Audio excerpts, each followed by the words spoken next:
Maret 2020, Organisasi Kesehatan Dunia atau WHO membuat pengumuman.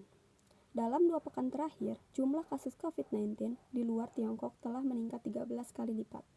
COVID-19 bisa dikategorikan sebagai pandemi. Coronavirus atau COVID-19 telah menundukkan Tiongkok, Korea Selatan, Iran, dan Italia. Dan ini jadi penanda untuk negara terjangkit lainnya yang kini sedang menyebar cepat.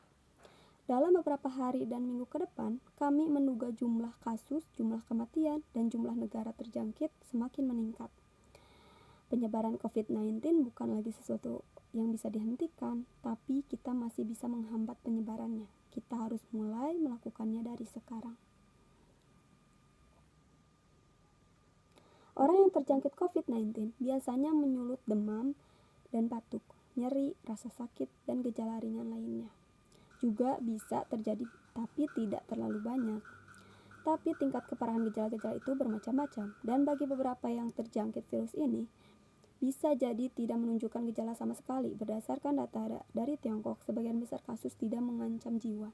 Pada 80% kasus, para terjangkit hanya merasakan gejala ringan, tapi pada 20% sisanya, gejala yang timbul menjadi lebih serius yang bisa berkembang menjadi radang paru akut. Sehingga orang perlu dirawat di rumah sakit dan memakai ventilator. Sejauh ini sepertinya hanya sekitar 1-2% dari kasus terjangkit yang menyebabkan kematian. Tapi presentasi itu lebih sedikit pada orang berusia muda dan lebih banyak pada orang tua. Dan juga untuk orang yang mempunyai penyakit kronis bawaan juga akan kesulitan untuk melawan virus ini. Virus ini sifatnya mudah menular, lebih menular daripada itu, yang hanya diperlukan menyebarkan COVID-19 ketika kamu batuk atau bersin di depan orang lain, menyentuh permukaan di mana virusnya masih hidup, lalu mengusap tanganmu ke mulut atau mata. Setelah kamu terinfeksi, rata-rata butuh 5-6 hari ketika kamu mulai merasa sakit dan gejala mulai bermunculan. Tapi di periode itu, kamu sudah bisa menyebarkannya ke orang lain, bahkan ketika kamu merasa sehat-sehat saja. Saat seseorang merasa sakit, mereka sepertinya beresiko untuk menularkannya ke orang lain. Itulah bagaimana virus ini bisa menyebar ke seluruh dunia dengan cepat.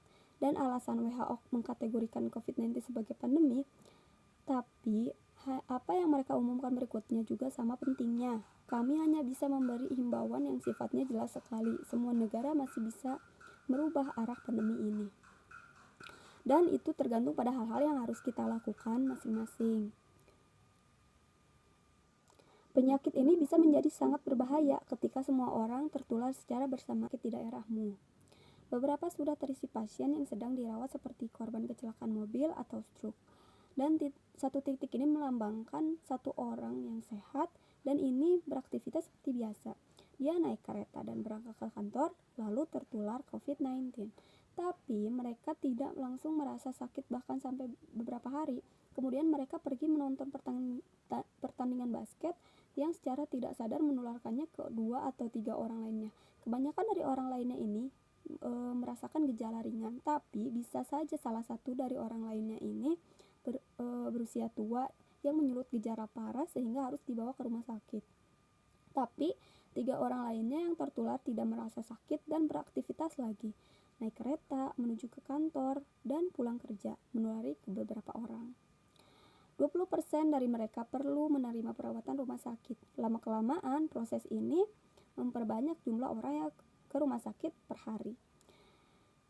Sehingga akhirnya rumah sakit menjadi penuh dan krisis pun dimulai. Orang yang kasus COVID-19 yang parah tidak bisa mendapat perawatan dan beberapa yang harusnya bisa diselamatkan meninggal.